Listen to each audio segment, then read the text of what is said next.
খাবো। আসো তোমরাও আসো আমাদের সাথে। এই যে দেখো তো কে এসেছে, তোমরা তো সবাই চিনো। আমার বাসায় আমার বেস্ট কম্পিস চলে এসেছে।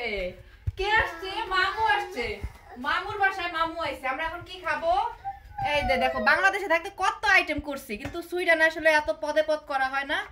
গরুর মাংস, তারপরে হচ্ছে পোলাও, কালিজিরা চালের পোলাওটা একবারে চমলক্ষ হয়েছে। চামিচটা কই গেল? এই যে দেখো কি চমলক্ষ পোলাও হয়েছে। দুধ দিছি, দুধ দিয়ে রান্না করছি পোলাও, বুঝছো? তারপরে এদিকে রান্না করছি কি, এটা হচ্ছে একটু সালাদ। আমরা দুই বান্ধবী খামো, এত মানুষ নাই, এত আইটেম খাইবো কেডা? আর এটা হচ্ছে ইলিশ মাছের ডিম আর একটা ইলিশ মাছ। দেখতে একটু কালারটা একটু কালা কালা হইলেও মনে করো টেস্টটা হয়েছে চমলক্ষ। মনুরা গাইসরা দেখো একেবারে মনে করো ওয়াও ওয়াও, জাস্ট ওয়াও। আর এই দেখো এখানে 2 কেজি পটল ভাজা। 2 কেজি পটল ভাজা একবারে। পটল কিন্তু আমরা ছুললা ভাজি না, বুঝাও? আসলে একদম ডুবা তেলে পটলটা ভাজলে অনেক বেশি মজা লাগে। আর আমরা এখানে একটু সুইডিশদের মতো একটু ক্যান্ডেল জ্বালাই। তোমরা তো সবাই জানো, মুই আবার একটু খাওয়ার সময় ক্যান্ডেল ট্যান্ডেল জ্বালাই আর কি। এখন আমরা আর কি খাবো। আর যে ভিডিওটা করতেছে একটু পজ দাও, তোমার একটু দেখাই। একটু পজ দাও, একটু পজ দাও। এই যে আমার মেহমানরা, বুঝাও? এই যে আমার একেবারে সামাদক্য মেহমানরা, বিগ গেস্ট, আমার বিগ গেস্ট, বুঝছো? এখন আমরা খাবো।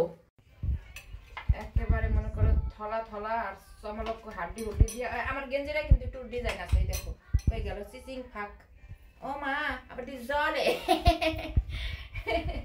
কি একটা অবস্থা মনুরা গাইসরা।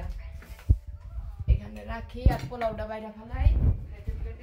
বিদেশের বাড়িতে এত ফালাবাটি জড়াইতে মনে হয় বিবেকে ডাবো নাই। সবগুলো নিজেরা নিজেরাই। বাংলাদেশ না তো, বেসনের মধ্যে রাখলাম আর সব করে কাজের বুয়া রাইয়া দিয়ে দিল। এখানে আমরা নিজেরাই বুয়া। আমরা যতই কুড়িপতি হই আর যতই লাখপতি হই, যতই জজ ব্যারিস্টার হই, কোনো সমস্যা নাই। সবাই নিজেরা নিজেরই দায়ী হই। পোলাওটা একদম বিসমিল্লাহ। কিন্তু সালাদ আমার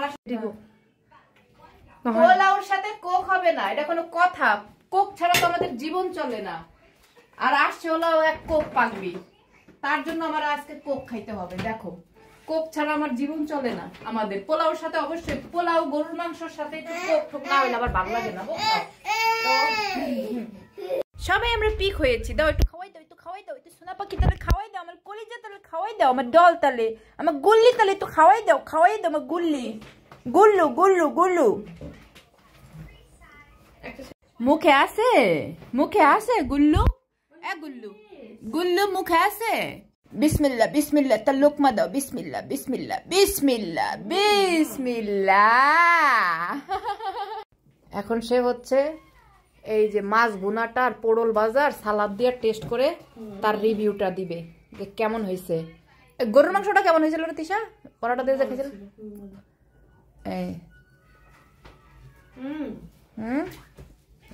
খুশি করার লিগে আবার কইস না। এখন একটু আমারটা খাইয়ে আমি একটু রিভিউ দিব, যাও। কোক যে এত মজা মনুরা গাইসরা, তোমাদের কি বলবো। দরজাটা বলে ইয়ে হয়েছে কে, খোলা মেলা দিয়া দিই। বলগারের ঘরে যে কত জিনিস থাহে মনুরা গাইসরা, ঠঙ্গা মঙ্গা কি কমো তোমার ঘর। এই যে দেখো, এখন একটু আমি খেয়ে নিজেরটা নিজে একটু রিভিউ দিই। এই যে ইলিশ মাছের ডিম 1 প্যাকেট বাচ্ছি, আর হয়েছে একটা ইলিশ মাছ, বুঝছো? আলাদা করে ইলিশ মাছের ডিম কিনছিলাম, হেডি বাচ্ছি। বিসমিল্লাহ বরকাতুল্লাহ।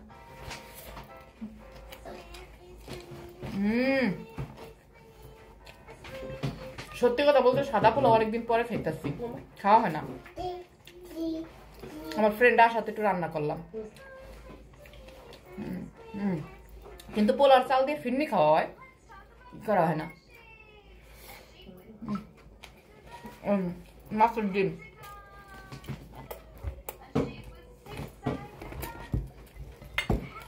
আমি সাদা পোলার লাগে ঝোলমোল দিয়ে খাইতে পারি না। এই যে শুকনা মাছ ভাজা, পটল ভাজা, বেগুন ভাজা, সালাদ, এটা হলেই আমার এনাফ। তোমাদের হয়তো পারলে অনেক ভালো লাগতো, কিন্তু কি আর করার, আমার হাতে একটু হা করো, হাতটা একটু ইমাজিনেশন করো যে খাইতেছো। সবাই ভালো থেকো, সুস্থ থেকো। I love you. আর ব্লগটা কে কোথা থেকে দেখছো অবশ্যই জানাবা সবাই। বাই।